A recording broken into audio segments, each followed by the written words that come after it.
Momentum दे रखा particle का, है ना, P is equal to a sine omega T i, ये ओमेगा है, minus a cos omega T जे, ठीक है।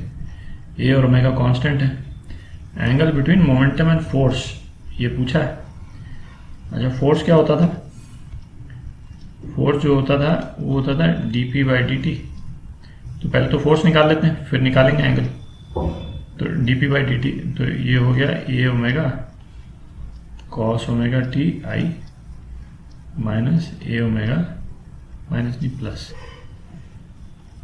साइन ओमेगा टी जे, ठीक है। अच्छा, वेक्टर्स जब अपन ने किए थे शुरू में, तो वेक्टर्स के बीच में एंगल कैसे निकालते थे? सपोज दो वेक्टर्स हैं ए और बी, उनके बीच में एंगल निकालना है तो अपन डॉट प्रोडक्ट यूज करते थे। दो वेक्टर्स का डॉट प्रोडक्ट जो है वो magnitude of a into magnitude of b cos theta होता था, ठीक है।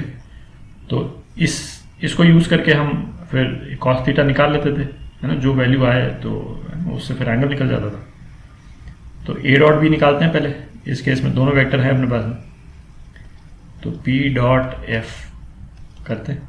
अच्छा, ये तो ध्यान रखें कि हालांकि ये तो वेक्टर्स में अपन ने किया हुआ, आई डॉट आई ये तो 1 होता है ना, और इसी टाइप से जे डॉट जे ये 1, क्यों?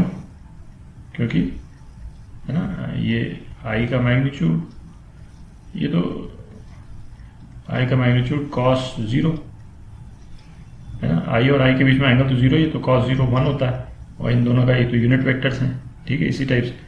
और आई डॉट जे चूंकि 90 डिग्री होता है इन दोनों के बीच में, ये 0 होता है, ठीक है, कॉस 90 0 हो जाएगा, ठीक है।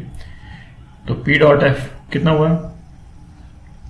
ये हो गया A square omega sine omega T cos omega T, है ना, आई डॉट आई, ठीक है, आई डॉट आई तो 1 हो गया। अब ये आई डॉट जे वाला जो है ना, ये इससे मल्टीप्लाई होगा, ये तो 0 हो जाएगा क्योंकि आई डॉट जे 0 होता है, ठीक है। फिर उसके बाद में ये करेंगे, इस वाले को इससे मल्टीप्लाई करेंगे, ये भी 0 हो जाएगा क्योंकि जे डॉट आई वो भी 0 है, ठीक है, तो 0 हो जाएगा। अब केवल लास्ट वाली टर्म रह जाएगी, तो ये कितना हो गया? Minus A square omega sine omega T cos omega T, ठीक है, और जे डॉट जे जो है वो 1 हो गया, ठीक है। तो अच्छा, ये दोनों टर्म सेम आ गई, सेम टर्म आ गई, तो ये जो है 0 हो गया, ठीक है। तो ये 0 हो गया, तो इसका मतलब क्या निकला? कॉस थीटा, दोनों के बीच में एंगल वो 0 हो गया, तो थीटा कितना आ गया? π/2, ठीक है। तो ये आपका आंसर।